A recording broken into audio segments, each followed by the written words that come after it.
We are ready to rock. Thank you. Right, lovely to see some introductions coming in.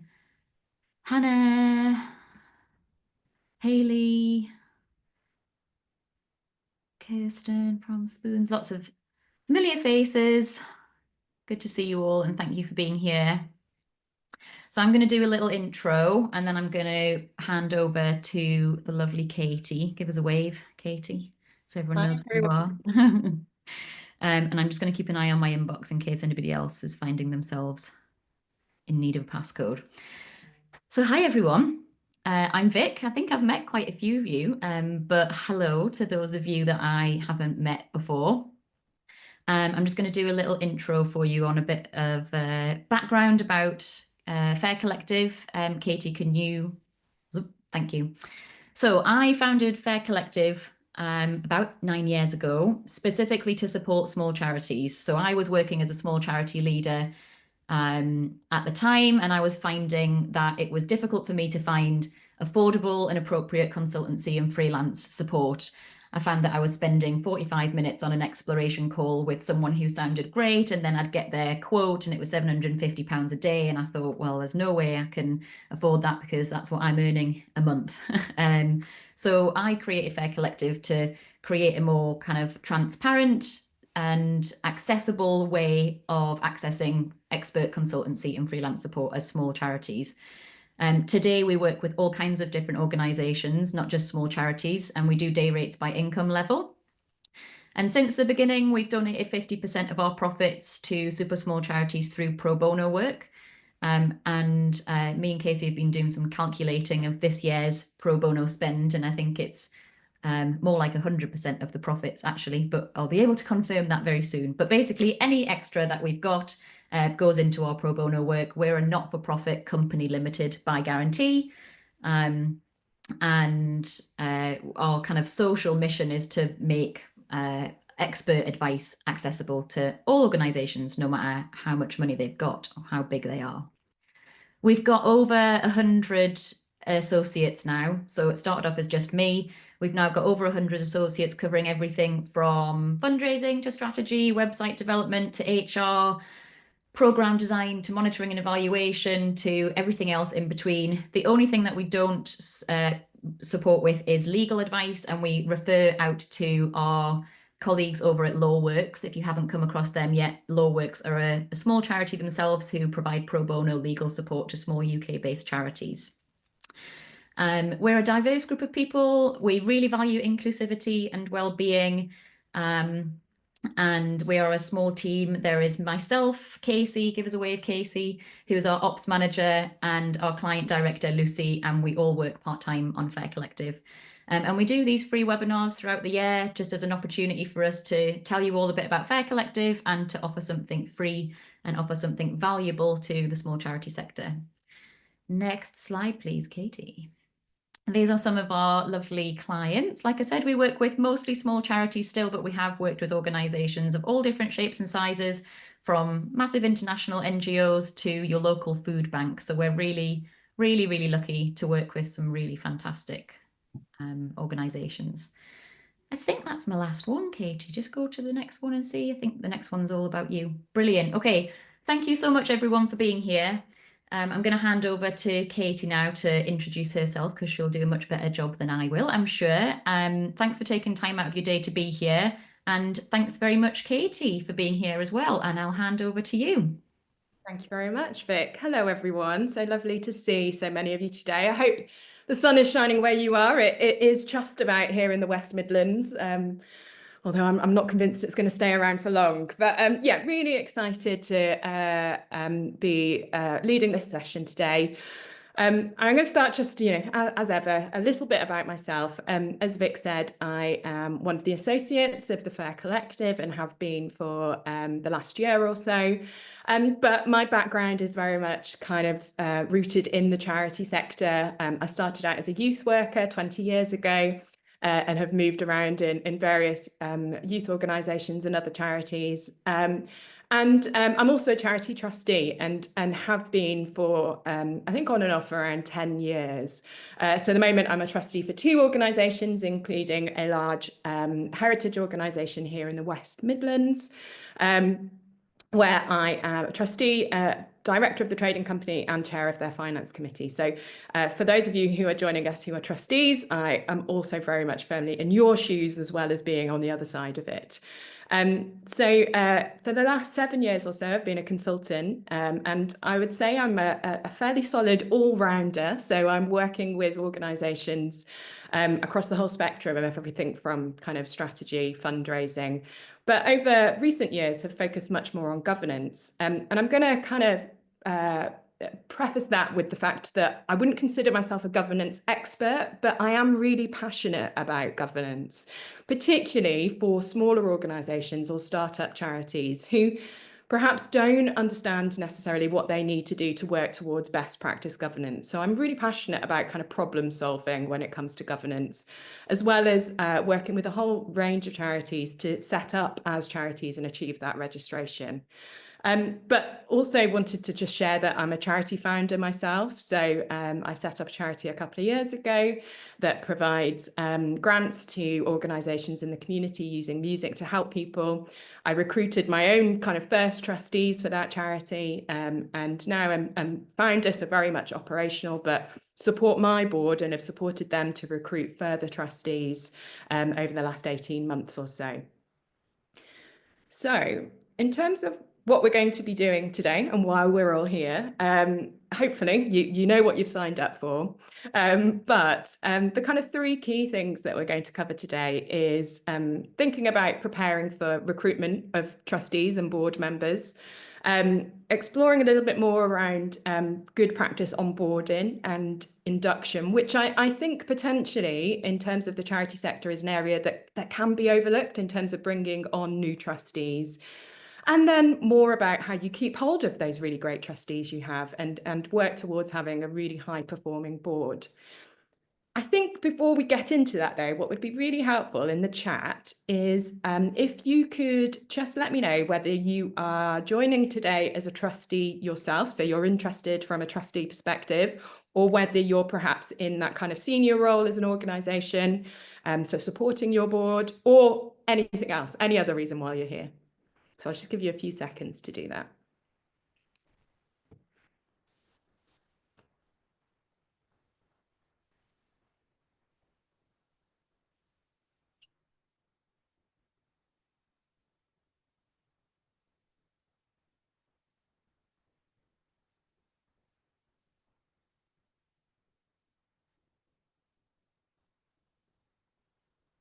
Okay, starting to come through. Okay, great.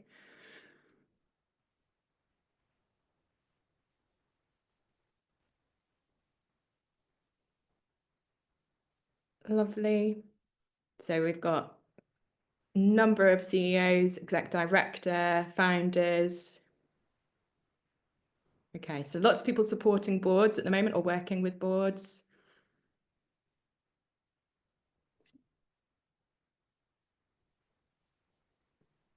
Okay, lovely. Thank you, Caitlin. That's really helpful. Okay, so fundraising assistant looking to recruit volunteers. Olivia, thank you.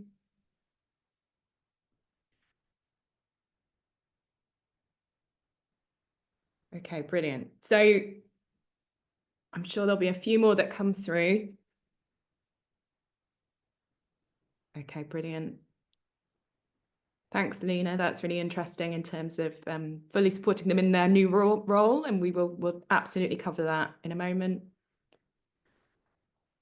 Great. So it feels like we don't have, and we might have a few more that come through, we don't have any more that are attending this as a kind of trustee and looking how to improve their own board, but primarily people who are kind of working within the charity or working with other charities to support them to recruit. And that's great. It just kind of changes how I might frame some of the conversations that we're having today.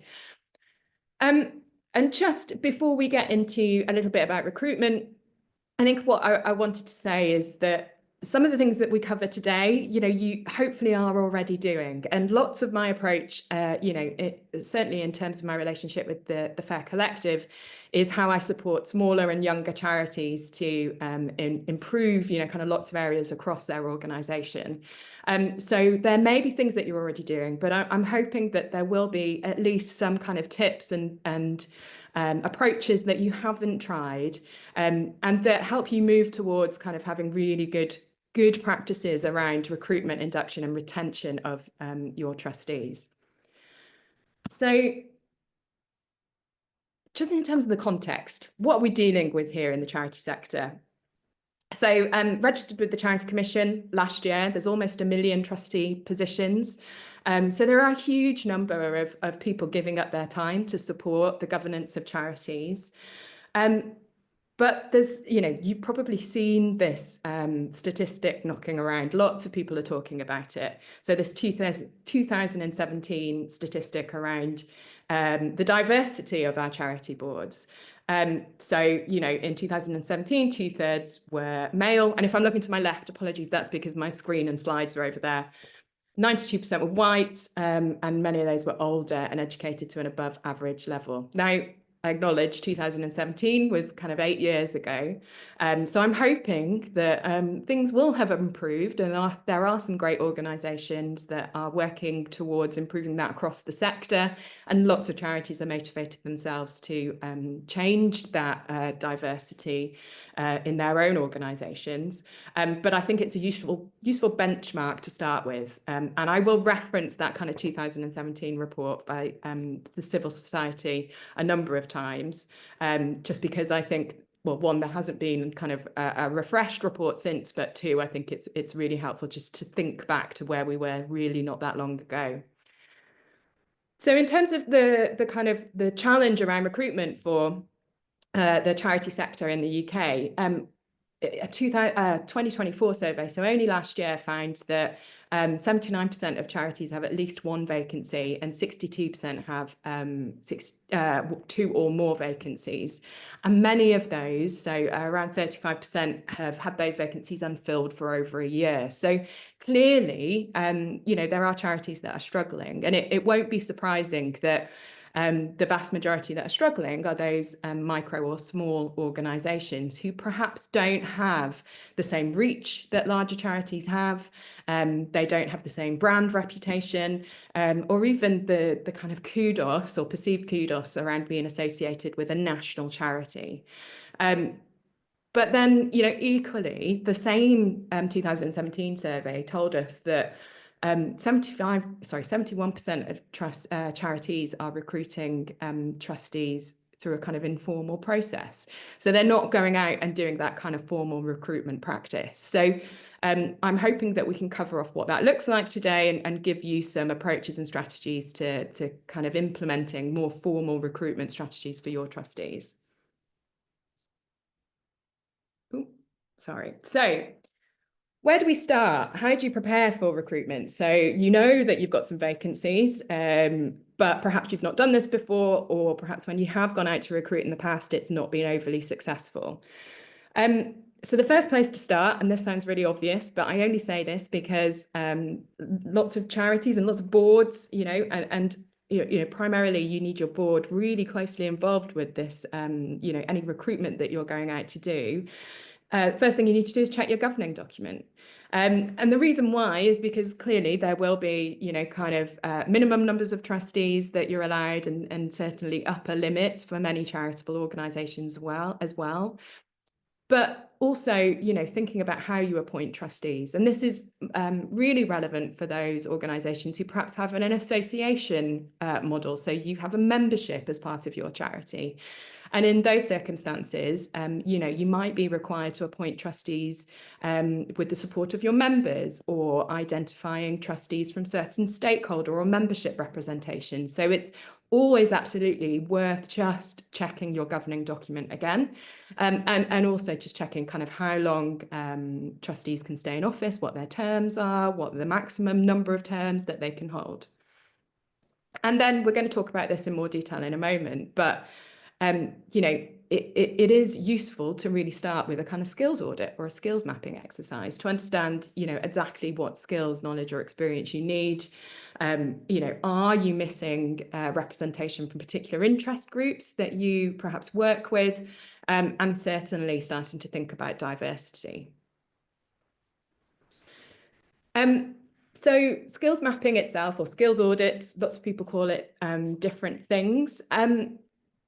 just while I'm saying this, can we pop in the chat who's perhaps carried out a skills audit before? Just say yes or no, or a long time ago if that's not something you've done recently.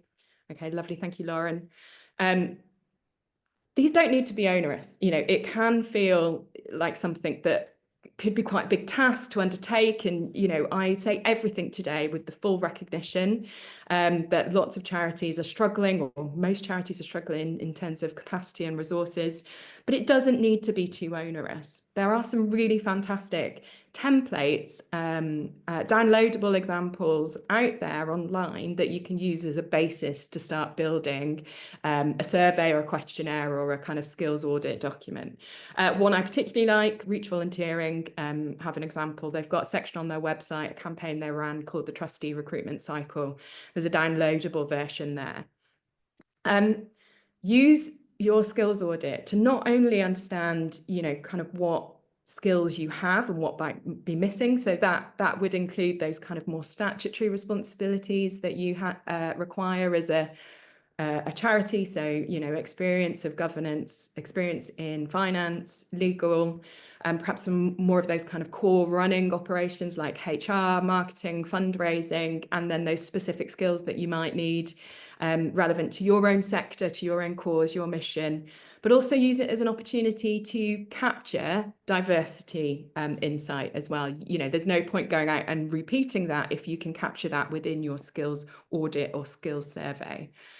I really like to use some of the free kind of online software that's out there. So I'm doing a number at the moment of skills mapping exercises with some of the clients that I'm working with.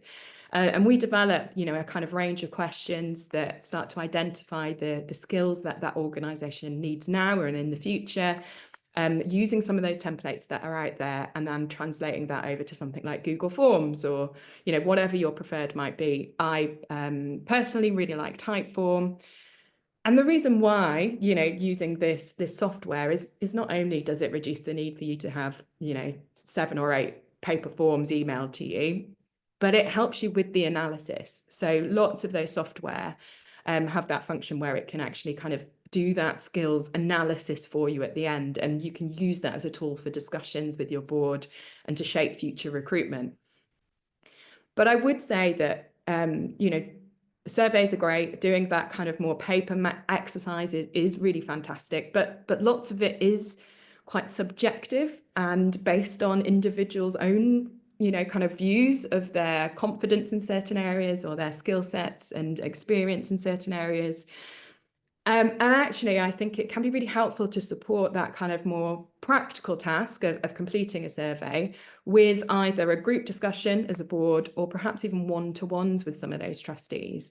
Because what might come out of that is, perhaps identifying kind of a wider range of skills that haven't been captured in there, or understanding the reality of how the board functions. So it might be that one trustee thinks they're fantastic in terms of understanding financial information and supporting the charity in terms of forecasting, budgeting, whatever it might be, but the rest of the board might not feel that. So that might actually be an area that you do need to strengthen, even though someone has rated themselves as being very strong in that area. So I think having, a kind of slightly more holistic approach where you capacity allows to skills mapping can be really, really helpful.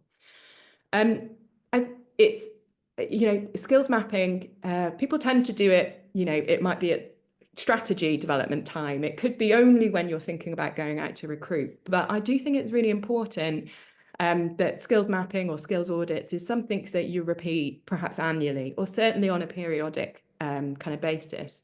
And once you've got that template set up, you can repeat that.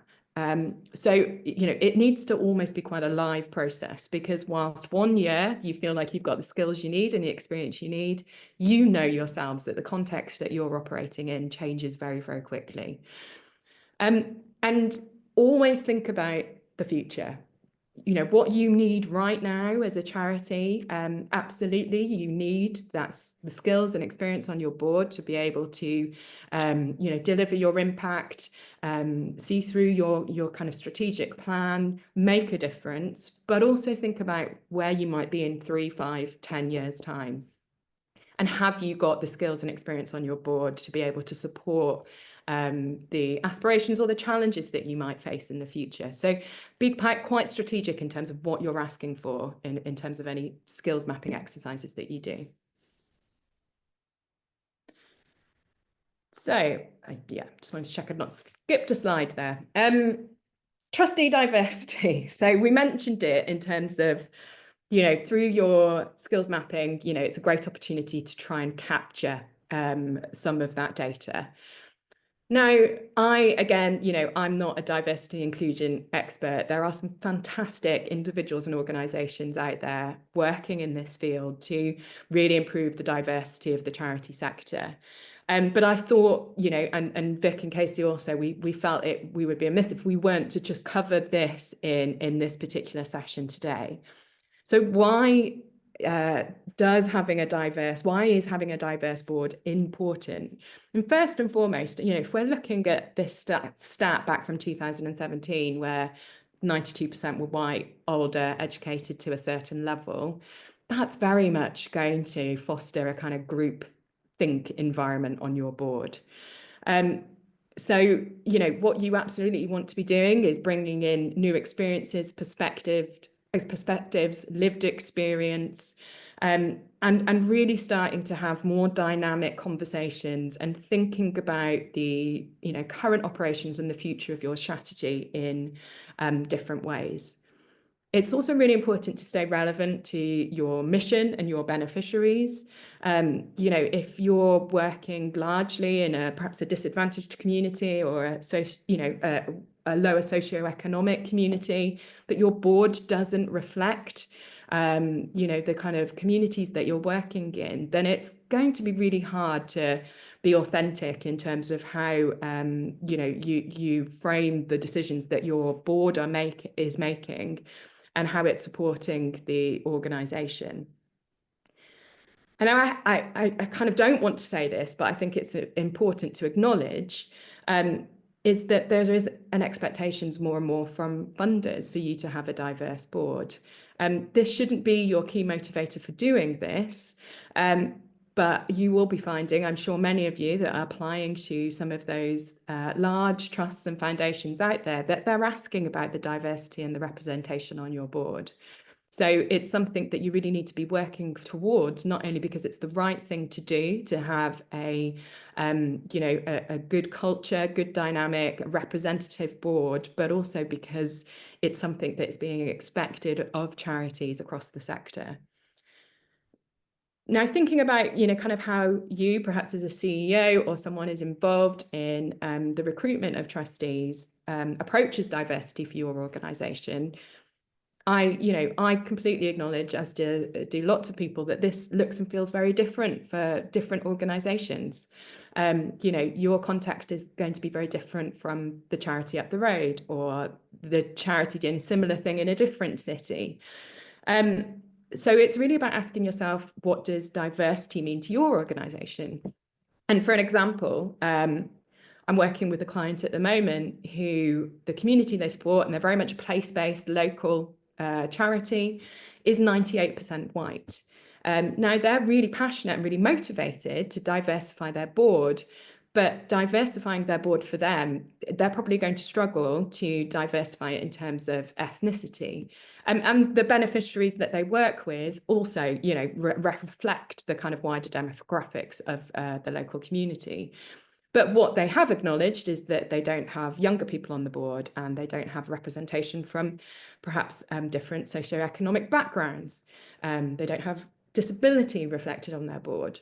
So what does diversity mean to you? And start with the communities, whether that be geographic communities or community of interest that you work with primarily. And if you're a national organisation, obviously think about the national demographics and whether your board is reflective of that. Now, again, this should go without saying, but, I do come across particularly trustees who, kind of struggle with the concept of recruiting for diversity and feeling like it's something they should do to tick a box. And what you really want to avoid is being tokenistic. And I'm sure all of you know this, but it is absolutely around about thinking about what you need from both a skills and experience perspective, using that skills audit, your skills mapping, and then matching that with the diversity that you're looking for on your board. And that sounds, something that should be easy, but I acknowledge that it isn't always easy to do so. And that might just be about how you reach those individuals and those people. And thankfully, there are people out there and organisations out there that can support you with this. Some of them are listed here. So we've got Action for Trustee Diversity, Reach Volunteering, Young Trustees Movement, also getting on board. And I'm going to reference them a couple of times today, but I want to acknowledge, and many of you will have heard this, that Getting on Board sadly closed last year, and they were very much charity set up to change the representation of trustees in the charity sector in the UK. And unfortunately, funding, sadly meant that they couldn't continue what they were doing. It was a huge loss to the sector, but from your perspective, if you're looking for some support, they still do have available some great resources on their website that you can access. But do, explore some of these organisations who can give you some more kind of specific support if you're looking to diversify your board through your kind of future recruitment. So you've done a skills audit, you understand what you need in terms of diversity. In practice, how are you going to approach recruitment? So I can see in the chat, I'm just going to review a few seconds, a few of the chat. So some of you are looking to recruit, some of you have recently recruited, some of you have done skills audits, some of you haven't. So it feels like there is a kind of range of experience here in terms of trustee recruitment. I'm going to reference this stat again because I think it is really pertinent, around 71% of trustees being recruited via an informal process back in 2017. I would hope that that has changed and improved. But I imagine it's not improved so much that now the majority are recruited through a formal process.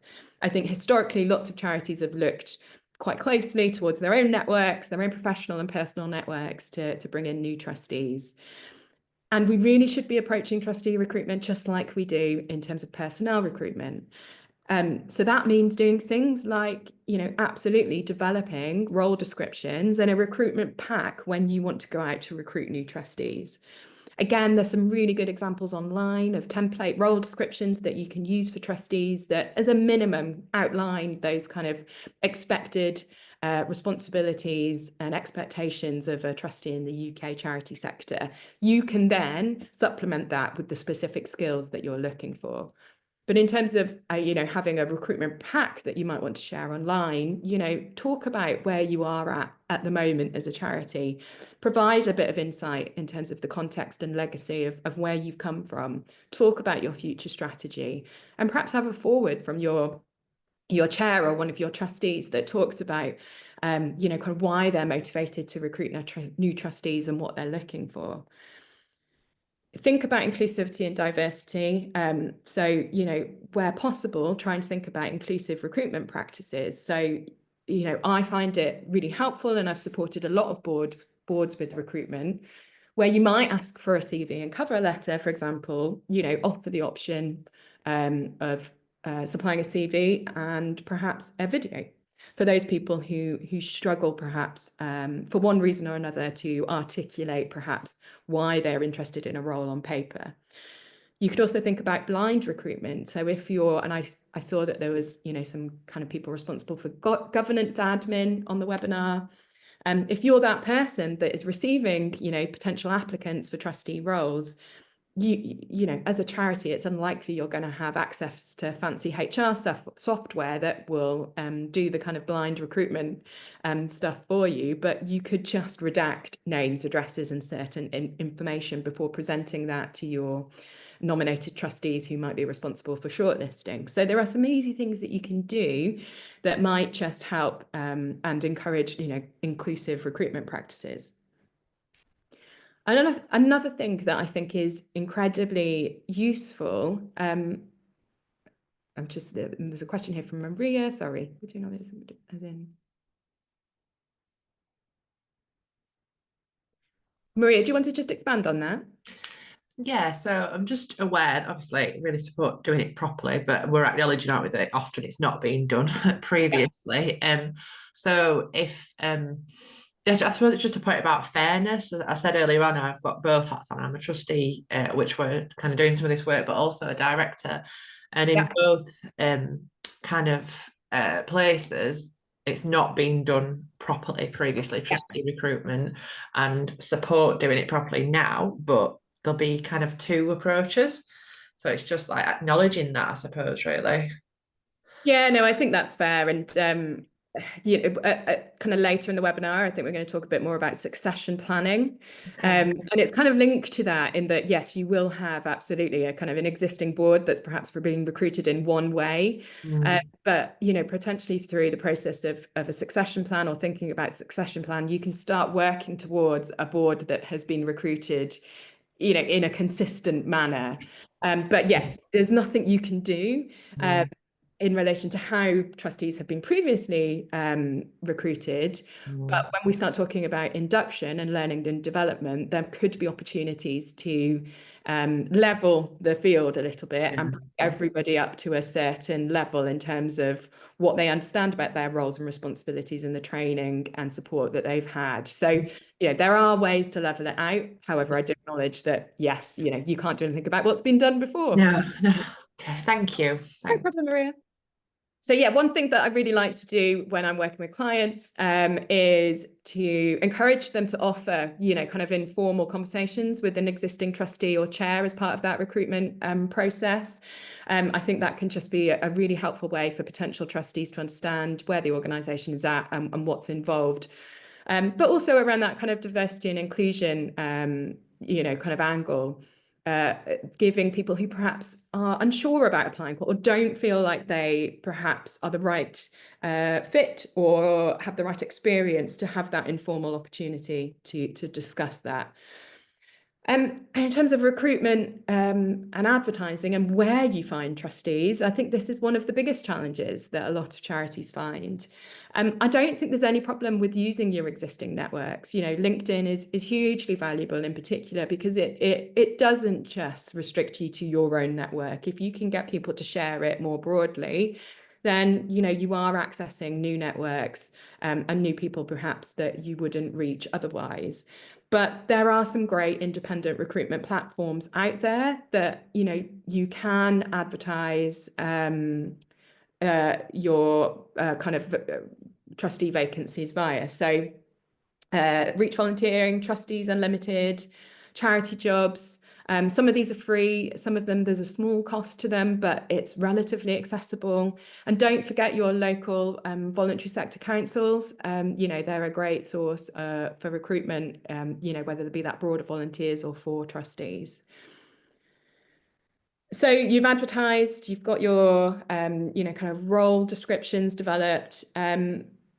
What next? And I think the key thing here is trying to formalize the process and trying to have a standardized process for whether that be shortlisting, interviewing. Try and make sure that when you're reviewing applications, that's going through a standardized process that perhaps has some kind of high level criteria attached to it, and the questions that you're asking are also consistent from interview to interview. I think where capacity lies, it's also great to bring in certain other individuals into the recruitment process. So it should be led by the board. You would, I'd imagine, want the CEO or executive director also involved in that interview process because they're going to be working closely with that board. But can you involve wider colleagues, volunteers, even beneficiaries in that recruitment process? And that can be done quite informally. But I think can add value to the process. Think about accessibility, in terms of that interview process. It's important to check what people need, but also when you're at a point of wanting to appoint trustees, make sure that you send a formalized offer and where you can give feedback. And going back to kind of diversity of the sector, if you've got aspiring trustees who perhaps aren't ready yet, providing that feedback in terms of what they didn't have or where they could perhaps develop themselves could support the future diversity and representation across charity boards. I'm just going to pick up a couple of comments. Okay, Carol, thank you very much for that point. Yeah, absolutely. I will take that on board. Thank you. Brilliant. And yes, we can share the slides afterwards. Lovely. So trustee inductions. So in 2017, again, out of date, but let's roll with it. 12% of trustees had a formal induction. That doesn't feel like great practice, in terms of what we are expecting from our trustees, the responsibilities and accountability that we want from them, and to, foster really good dynamics and an effective board. Not inducting them properly isn't going to, kind of set them up for success as a trustee of your organisation. So what can you do and what approaches can you use to implementing a good induction process? So first and foremost, it can be quite simple. I'm a real fan of harnessing the technology and the tools that are out there. This could be, and I often use things like a Google folder for new trustees, where you drop all the relevant documents that they need into that folder. This can then also become, in the future, your kind of trustee shared folder. You might be doing this, lots of you potentially are, but in my experience with some of the clients I'm working with, not only is induction not happening, but actually having that kind of single point of access for trustees to access the information they need as they go through their terms and begin to support the charity as a trustee. So in terms of what you need to share with them through induction, start with your governing document. And again, I'm only saying this because I am coming across so many trustees through my consultancy support who have never seen the governing document of the charity that they are a trustee for. Share things like strategies, business plans, the role descriptions, not only of the board, but perhaps key people in the exec team. Contact details of those people and other trustees if they're happy to share them. Your financial returns, accounts, financial information that's helpful for them understand the organisation from a financial perspective. Impact reports, even funding bids, and not from I want you to appraise how well we're applying for funding, but actually through a funding bid, you're articulating what your charity does, who you're working with, the impact you want to make to, someone who potentially doesn't know you. So that can be a really helpful thing for a new trustee to read, to start to understand what you do, how you do it, and the difference you want to make. I think it's always helpful to share some previous minutes and board agendas. And, this doesn't have to be going back for years, but even the last couple of meetings, just to help set expectations and manage, give them some insight into how board meetings run, what kind of things are going to be covered. And then, of course, key organisational policies. I think it's useful to set up one-to-ones as part of that induction process with key colleagues and other trustees and even other stakeholders if relevant. And, that could be local partners that you're working with, local authority, funders, donors. You don't want to put too much, kind of on those new trustees in terms of having too much information to take on. But I think some of those meetings can be really helpful to give them the wider context of where the organisation is at and the context it's operating in. Give them an opportunity to come and see what you're doing, on the ground. So experience impact and delivery. That's hugely important to help that decision-making process and strategic planning as a trustee. And if you're a CEO, if you're in that governance role in an organisation, and if you're a chair, checking in with new trustees, I think can go a long way to ensuring they have everything they need to carry out their role effectively. One thing I think that works really well, and I don't know if anyone in the chat can just let us know whether they've been involved in this kind of scenario, is setting up a buddy scheme or doing some shadowing. So I've just agreed to be a buddy for a new trustee for one of the organisations I'm a trustee for. So having a kind of single point of contact on the board, a trustee who's been there for a number of years, should you have any questions or concerns or aren't clear, about how the processes run around the organisation's governance, you've got someone nominated that you can talk to. And as part of that induction, I think that can be really helpful, particularly, great, Hannah, fab, particularly if they're a first-time trustee, for example. And again, just think about accessibility. What does an individual trustee need in terms of being able to access board meetings, minutes, agendas, so capture that not just as part of the recruitment process, but explore in detail more through that induction process.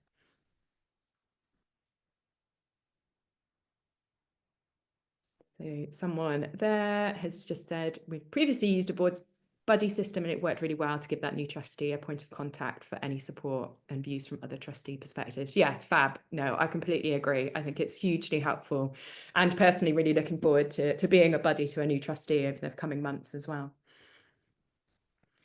So I'm just conscious of time, so I know we started a few minutes late, but we've just got a few more slides to go through, and then hopefully we'll have a few minutes at the end for questions. So thinking about, beyond recruitment and induction, so you've brought in some new trustees, hopefully it's improved the diversity of your board. You've filled some of those kind of skill gaps that you'd identified through that audit. How do you retain them? And retention amongst trustees, it is a challenge. There are other challenges around some trustees being on the board for too long, but we're not going to cover that today. The focus is how do you keep hold of those great trustees for, as long as you need them and as long as is, kind of written into your constitution in terms of term lengths. And I think the obvious place to start is learning and development for your trustees. Again, which I think is often something that might not be approached in the same way as you would perhaps approach learning and development for your staff team. So the good news is that there is still some really great external training, free, much of it, that you can signpost your trustees towards. And some of them are kind of noted at the bottom. I'm a big fan, actually, of the Charity Commission's 5-minute guides for trustees. I think they have really stepped up the Charity Commission over the last couple of years in terms of some of the support and guidance they're providing to charity trustees. They're really digestible kind of guides on various aspects of the roles and the responsibilities of being a trustee. So definitely signpost any new trustees to those. And I think, Maria, to your point around how do you balance that dynamic of having trustees recruited one way and then you've got trustees perhaps recruited in a more standardized way and inducted in a standardized way, kind of rolling out a learning and development program where you've got some expected things that everyone does, perhaps start to level that playing field a little bit. So utilize external training, repeat your skills audit. So not just about thinking, do we need new trustees to fill certain gaps?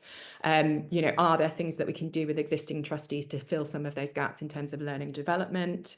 Shadowing and buddying can be a great way as well to perhaps support individual learning and development. So somebody might be lacking in their own confidence in understanding financial information as a trustee, getting them to shadow perhaps your finance committee.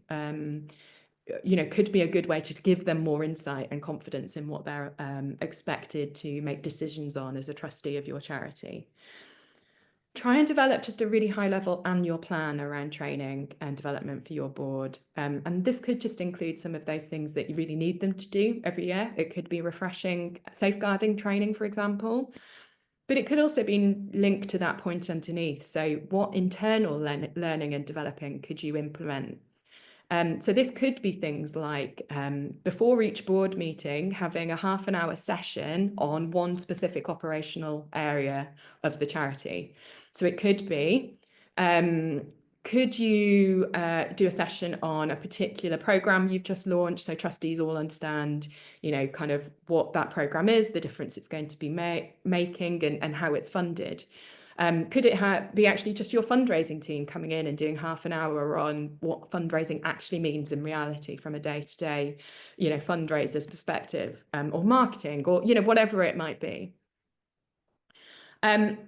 And then encourage your trustees and yourselves, if you're not doing so, to utilize things like LinkedIn and social media to follow some of those great umbrella bodies and the Charity Commission online.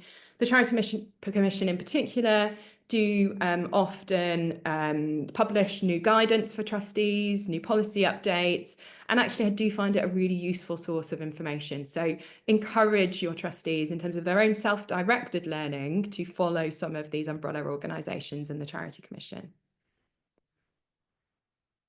So there is a question here, how to tackle it when you aren't permitted internally to encourage trustees to attend training. Yeah, that's a really interesting one.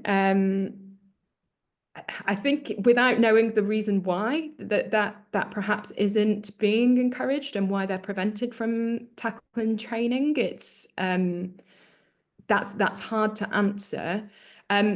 However, there are some tools out there that might be useful. So there's kind of governance frameworks. I think the Arts Council do one, other bodies do them, where there's almost like a self-assessment for boards to go through to identify how well they're performing.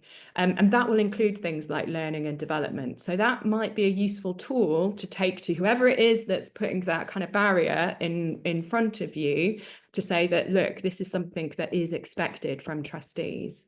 But without knowing a little bit more of the context, that question's a little bit harder to answer. So if you wanted to share a bit more later on, I can perhaps talk to you directly. Okay, sorry, I'm flying through these a little bit just because we lost a few moments with tech at the start. But I did just want to move on beyond kind of induction to a good high performing board with a positive culture and dynamics, and how do you foster that, in your role perhaps as a CEO or supporting the board or as a board member yourself. So it's really important to address conflict and issues around culture and dynamics early. Don't let them fester, don't sit on them. It's important to identify them and address them early. And primarily that will be the chair's role to do that. The CEO might support, in that process, but that needs to be the chair that takes the lead on it. I think a note about meeting in person. I think in particular since COVID and how we all moved online to do so many different things. But I think since then, many trustee boards have used online meetings as their default. Now, on one hand, this is fantastic and comes with so many benefits in terms of being able to you're asking for less time commitment potentially from trustees. That helps recruitment of new trustees. It could support the diversity of your board because you're able to recruit trustees from people who perhaps don't live, very local to where your headquarters or office space might be.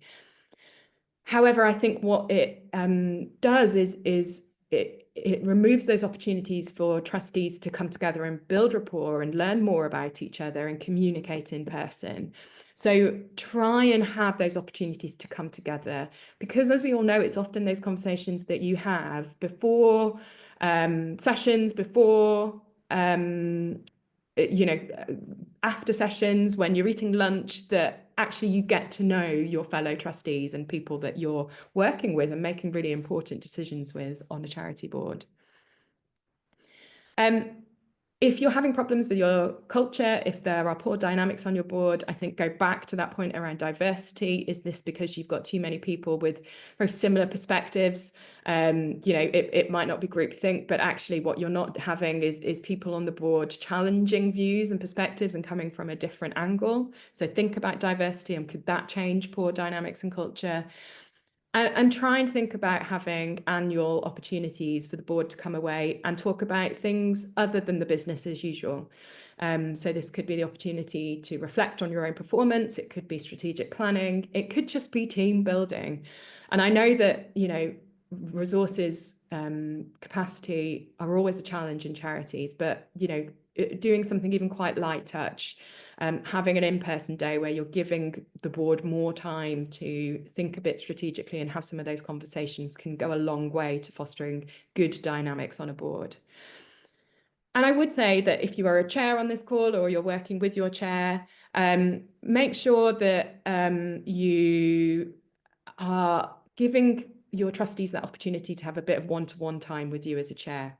So it could be annual one-to-ones, in fact. It doesn't need to be anything more than that, but that opportunity for trustees to sit down, have a call with the chair of the board and share any thoughts or concerns or feedback that that individual might have.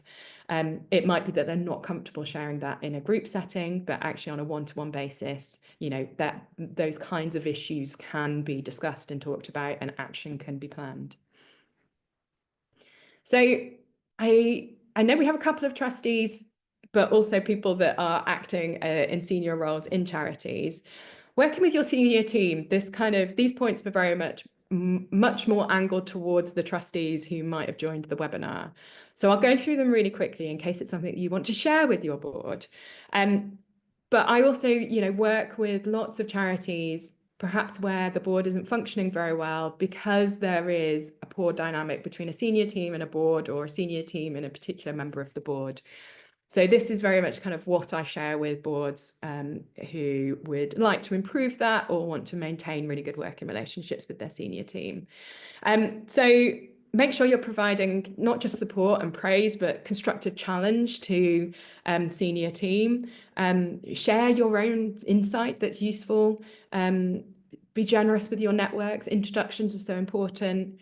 Make sure that if you're a board and you know you are responsible for line managing the CEO. It sounds really obvious, but lots of boards aren't doing that effectively. So review the performance of the CEO and set targets and think about their own learning and development. Be proactive, have acting involvement as a trustee, answer emails, you know, in a timely fashion. You know, don't leave your exec team or whoever's managing you from the charity. Don't leave them hanging. It's incredibly frustrating. If you're a trustee, you know, listening today, ask how you can help. Again, sounds really bloody obvious, but I don't think trustees do that enough, certainly in my experience. And as a CEO or someone on an exec team for a charity, you know, sometimes it feels like it's down to you a lot to ask for help. So if you are a trustee, make sure that you're asking, what do you want from me, from your CEO or your exec team? As trustees are responsible for shaping agendas, yes, there's going to be statutory stuff on there. Yes, your senior team are going to want to report back. However, you have responsibility for feeding into that agenda too. Get out and experience delivery. Make sure that you have that, you know, kind of opportunity once a year to go out and get involved in projects, shadow what's going on, see what's going on. And the chair should also, if they're not already doing, implement regular catch-ups in between meetings with their CEO. So I think this is the final slide. I know we've only got, sorry, my screen's getting crazy, a few minutes left.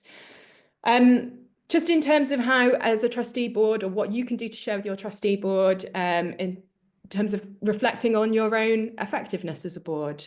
Make sure you build in time to do this. It could be at that strategy day, or it could be, you know, once a year you set aside one meeting to think about this. Use the skills audits to shape and inform it. But genuinely ask yourselves, if you're a trustee on the webinar today, or if you want to share this with your trustees, get them to ask themselves, what can we do better? You know, what have we struggled with over the last year? How can we improve to support our exec team or further the mission of the organisation? Really sense check whether they feel everybody has a voice on the board. You know, it might be that people aren't contributing because they are disengaged. It could be because they're not confident or comfortable. So very much ask yourself that question. What do you need from your senior team to meet your responsibilities better? And ask for feedback. It's a two-way process. Again, we've talked about annual reviews, and we've talked about trying to get together at least once a year. These things can all just help improve the effectiveness of the board that you're working with or that you're a member of. Succession planning. I'm sorry, everyone, we started a few minutes late, so we are running over. Vic, what would you like to do?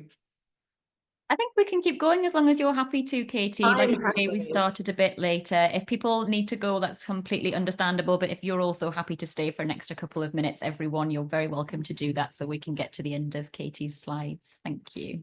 Thank you. Yeah, sorry about that, everyone. We would have just been on time. But yeah, just to really quickly to think about succession planning. We talked about it at the start of the call, I think with Maria's question. But in terms of succession planning, this really just means thinking about your recruitment needs and the makeup of your board for the future. So plan early, think about what term lengths you've got. Also, incorporate diversity into that. We talked about it earlier. It might be overwhelming, absolutely, to think about changing the diversity makeup of your board in the next year, but over the next 3 to 5 years, that might be something that's achievable. Align succession planning with your strategy, not just what you need now, but what skills do you need to the future. And whilst we talked a lot about recruiting externally, if your chair, for example, is set to step down or retire in the next couple of years, what talent do you have on the board at the moment that you could nurture, that you could support through L&D to perhaps take on that role in the future? A key thing to just think about is don't have trustees all starting at once or leaving at once, and think about that in succession planning. Because what you don't want, and it's linked to that institutional knowledge point, is if you have lots of trustees start at the same time, and particularly if they started at the early days of your charity, they may all leave at the same time. So phase recruitment, phase the retirement of trustees. Don't have a huge number of trustees literally dropping off a cliff and leaving you either not quora or just not with the skills and experiences that you need to be able to manage your organisation and support the governance of your charity. So that was the last slide. Sorry, I missed that one. So if anyone has been able to hang on and has got further questions, please do. I've got a few minutes and can stick around. Brilliant. Thank you so much, Katy. Do you want to stop sharing your screen and then we can just see faces for anyone who's still here? And I'm just having a look in the chat to see whether any questions have come through. If anybody has got questions, feel free to put them in the chat, or feel free to unmute yourself and ask. I do have a question in the chat here. We're a very small charity and need at least one new trustee to have a quorum and make any decisions due to a trustee being on personal leave. Any advice for how to quickly recruit without cutting corners? Yeah, it's a tricky position. That is a really tricky position. I think in that scenario, you can do lots of the things we've talked about. You can still very quickly develop a role description and a recruitment pack, and you can model it on things that you're perhaps doing for recruitment of staff. And do just try and get it out there. And even if in this circumstance, because you need someone to come in to be quora, you just use something like LinkedIn. I think that also in this scenario, it might be okay to think about recruiting from the networks that you have, because it's important for you as an organisation that you're quora and that you can make the decisions that you need to. So perhaps use the dual approach of the kind of networks you have, but also trying to go externally and using things like LinkedIn to see if you can bring in someone new. But then, pause once that problem hopefully is resolved, pause and think about actually what do we want from the board in the longer term, and think a bit more broadly about succession planning and hopefully avoiding being in that scenario again. I would really agree with that. I've definitely been in positions like that in the past, Heather, where you know that you can't follow the ideal kind of plan for recruiting a trustee, but you need to get people in and it's a bit of an emergency situation. And in the past, I have done what Katy said, which is to, yes, make the recruitment pack, but just get it out into my immediate kind of network. And one of my previous organizations, one of the things that I did was I signed up for a free trial of LinkedIn Premium, and I used the ability to use the advanced search function and DM people, which you're not allowed to always do if you don't have a premium account. And I sat in front of the TV for about a week every night, just like finding people who I thought would be brilliant and saying, look, I'm recruiting for this trustee position. I think you'd be great. Would you like to have a chat? I think I probably sent about 100 messages, probably had about 20 phone calls, and found, a couple of really excellent trustees who were brilliant, and then you just have to make sure that you cancel your premium trial before you get stung with a bill. But I think certainly, as Katie said, in the short term, doing something like that and in a bit of an emergency situation, and then looking into doing more of the kind of formal external recruitment would definitely work. We've got another question in the chat, Katie. We have a different board which have been around for 15 years with no terms, no appetite to change or diversity. No appetite to change or diversify. Would love to discuss some tactics if you have time. Appreciate that it isn't everyone's situation. Yeah, I think it's probably a lot of people's situation, I would think, or certainly something that you're not alone in. Katie, do you have any thoughts on kind of motivating or encouraging a board that are a bit perhaps stuck in their ways or a bit not engaged? Yeah, and actually, I have been brought in, via some clients that the Fair Collective have been approached by to support with exactly this. I think it's really leaning on external policy and guidance. So it's like when you're a parent, if you tell your child to do something, they're not going to listen, but if another adult tells them to do it, then they probably will.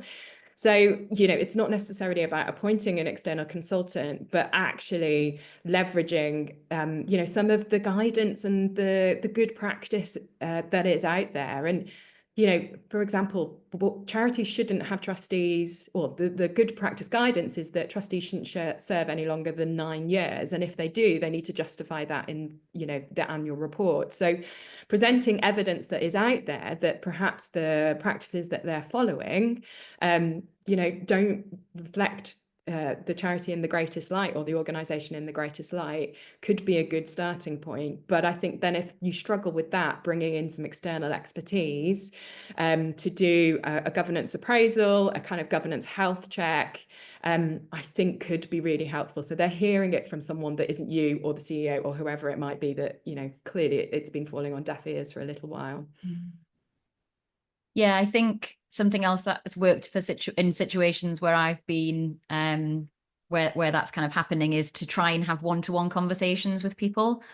I often find that when you've got a group together and they are that kind of group that is not really engaged, everyone just is used to sort of sitting back and not really kind of taking personal responsibility. But if you can try to get individual conversations going with people, ideally in person, and say to them, how are you feeling about your role at the minute? Are you feeling kind of like you're supported well enough?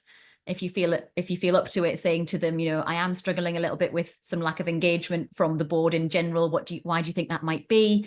And sometimes creating those one-to-one opportunities to speak opens up some conversation that might not happen in a group situation. Any other questions before we wrap up, either in the chat or feel free to unmute yourself? Just a few things on practical bits. I think this was covered in the chat, but you will get the slides and you will get the recording of this as well. We do have a few more of these free webinars coming up over the next few months. We've got a great one on corporate fundraising from scratch for a smaller charity, and we've got one coming up about how to use kind of email marketing and automations. So we'd love to see you at some of them. And thank you so much for coming today. And thank you for persevering at the beginning to get in.